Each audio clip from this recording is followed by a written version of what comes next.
where faces are attached to statistics, stereotypes become human beings. The camera takes viewers into homes, classrooms, along urban streets, and into the lives of the demographic most likely to fail in our nation's schools. We're talking about young black males.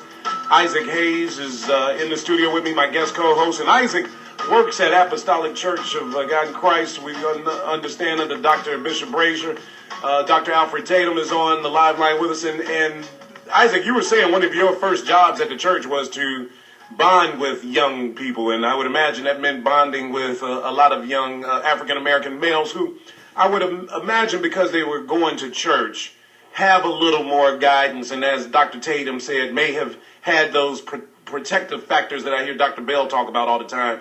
Advocates that Dr. Tatum just mentioned, sure. They may have had a little more resources around them than some of the young black males that Tavis Smiley is talking about in this report. Well, interestingly, a lot of them did not. We were the resource for them, such as providing tutoring, homework after school, of course, some of the spiritual guidance programs we offered. And so we really began to fill a void on behalf of parents, on behalf of educators, to fill up that void that was left. But I did want to ask a question to Dr. Tatum, because you mentioned it slightly, and it's been an issue of mine, is the young men who are not up to par and the young men who are excelling. How do we bring them up to par without holding back those who are excelling? Because political correctness today will not allow you to remove some of them from the classroom to give them specialized training because it's seen as politically incorrect. I want to know your thoughts on how do we do both? I mean, that's an excellent question. For example, every year I host a summer institute, and I bring struggling readers and advanced readers and put them in the same environment. And what I found is you have to find the connective tissue. The way that you move black boys together is you find the thread that binds. And in this case, it's their black male culture and their adolescent culture. For example, when I place text in front of them, there are four things that sit at the intersection of I'm trying to develop a healthy psyche with all these boys, give them a roadmap for being, for doing, for thinking and acting. I give them modern-day awareness of the real world, and I engage them in a collective struggle. And what I began to find, you have reciprocity between those who are underperforming and performing if we pay attention to those four areas, and then we provide effective instruction. If we look at them as struggling or advanced, and I have to do one thing for the struggling and advanced readers, it removes the connective tissue, and they go away realizing that, or they may go away not recognizing that our destinies are tied up together. That is a significant difference. Dr. Tatum, there's another component, obviously, to this report. Maria alluded to it a little bit. The young black males and their home environment, their reality as they walk up and down the streets. Lord knows what it's like to be a young black male walking up and down the streets of Chicago these days. I mean, it's terrifying. It's a lot different than it was when we were kids. But that reality, street gang activity, the influences, negative influences that come out of the home. We've been focusing on the institutions and talking about what is not there at the institutions. But I would imagine if you talk to some administrators and teachers, they would say, you want to find out where the problem is, look at the home. And that's where all of the problems start. We can only do so much here at the school. And then once we send them home, all the work that we've done has, been not followed up on.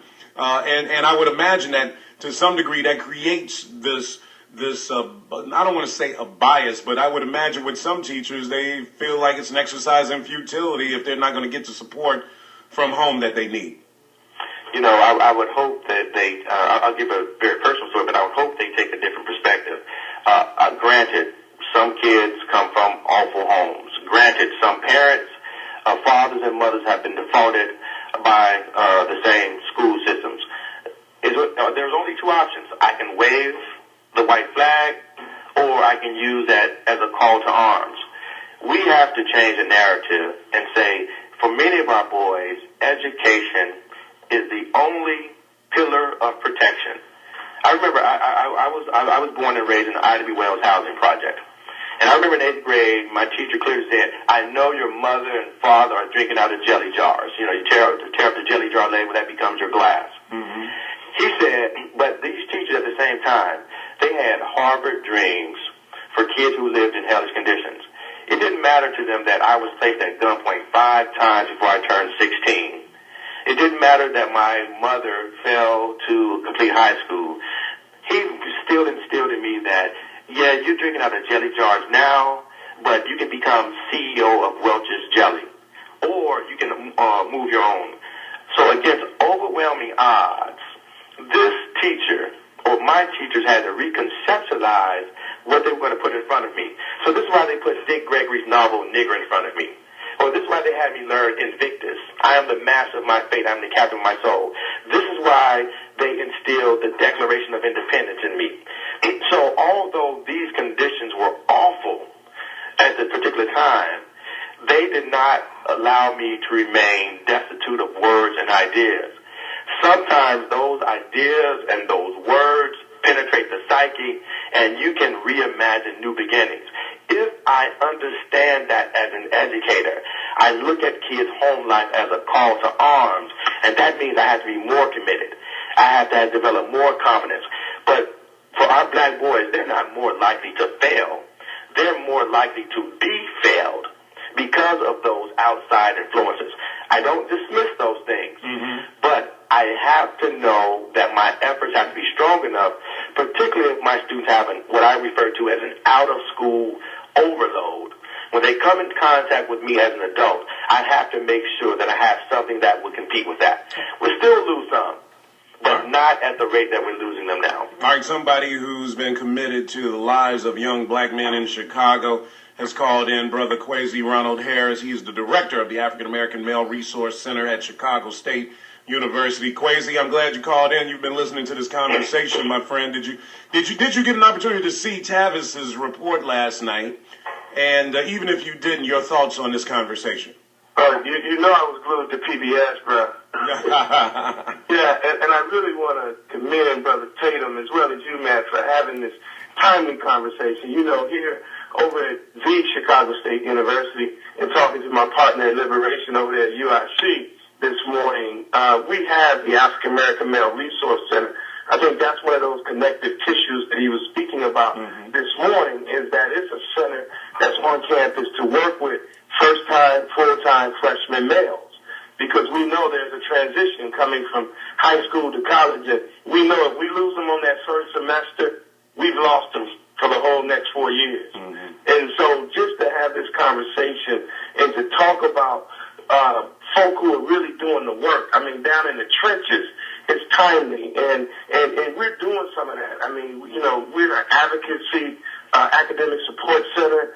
One of the things we did when I first got here, I did a survey. I asked the young brothers, why aren't you making it to class? What's the problem?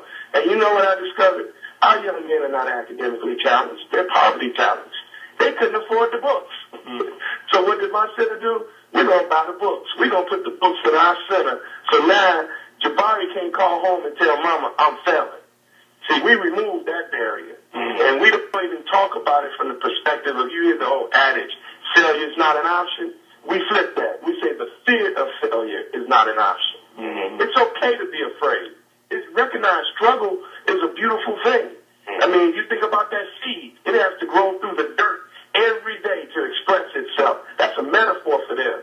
It's just like he just talked about Harvard ideals in a hellish condition.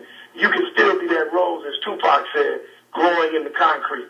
And I'm just excited to know that just on the west side of the village, I got another liberator, and I want to connect with you, Brother Tatum, just so that we can continue this dialogue offline. So you can find me. I'm on the web over here at the university. Let's keep building this bridge, man. And big ups to VON for having this dialogue this morning. Absolutely. I'll make sure that happens, good brother. Indeed. Right. Man, this segment was worth it just right there. Kwesi, love you as always, brother. Love you back. Hey, and if I could, before I leave, please, there's too much doubt. Let's hold up the thoughts of Brother Troy Davis down there in Savannah, Georgia. Oh, yeah. Where they're talking about executing this brother next Wednesday. Yes. That's another, a failure situation that can become a victory, because there's too much doubt.